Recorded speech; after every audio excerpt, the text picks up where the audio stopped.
Good morning, everybody. I just wanted to give you a tutorial video that you can follow if you're having problems with the vector exercise in Adobe Illustrator. So essentially, what you need to know about the pen tool is that you can do two different things with the pen tool. You will either do a single click, as I'm showing you here, to make a corner point like this. Now if I simply click and drag, then I'm pulling the handles from the node which create the curve. Now the curve is called a Bezier curve and can be adjusted using the direct selection tool if you needed to. I can come in and adjust each handle as I need, like that. Or if I wanted to move the points around individually, that's the tool to use. Okay. Now to show you how the letters are supposed to be used, by the way, if you press the space key on your keyboard and then you can click on your screen, you'll be able to move your page around. For the V, it's simple. The V, the E, and the T are simple clicks to each point. To get the straight line across the top of the V, you're going to hold Shift when you are before you click the second point. Now, of course, the diagonals I'm not able to do Shift. If you hold it Shift, then it keeps it to a 45 degree or a 90 degree angle. I can do that along the top and the bottom, but not the sides of the V. And you'll notice that the fill color is happening here while I'm still using the pen tool. If I come over and click on the button with the red slash, which is the none button, that'll turn off your fill. Then you can see behind it. Okay, so there's the V with just a bunch of simple clicks. The E is the same, holding Shift the whole way around to make my straight lines. Okay, now the hardest part of this exercise, and of course, let me fix that last here, right there.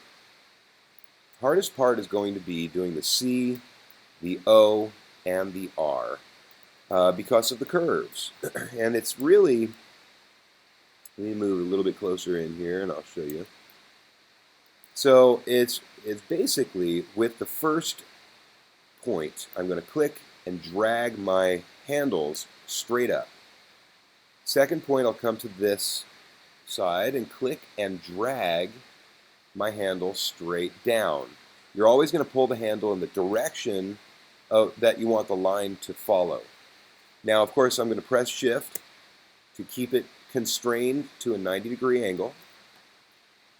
Do my next one by holding Shift and then clicking. Let's go all the way down.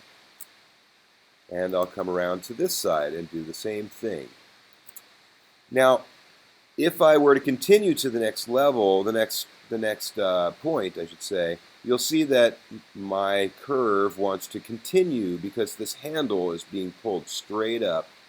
So if I press Option, it'll change my cursor to a convert point tool.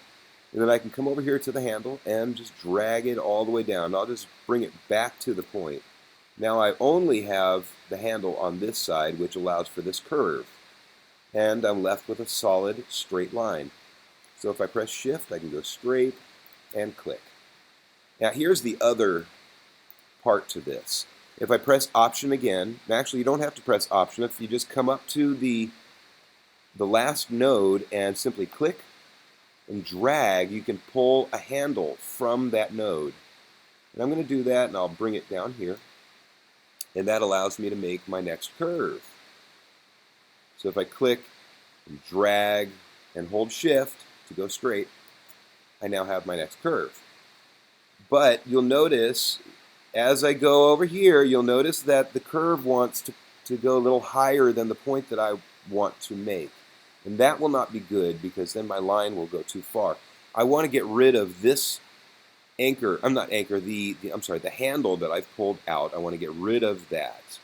So just like I did on this side, I'm going to press Option, grab my handle, and pull it back to the point.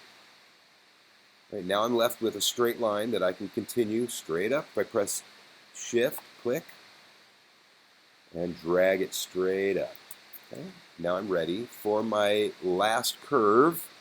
Come around here and click and drag all the way down. I'm going to press Shift to right there. And pressing Option, just like on the last one, will allow me to bring this handle back into the node so I have another straight line to use. And as I come over to the very first point, you'll notice the little circle that appeared next to my cursor. That means I'm going to close this shape.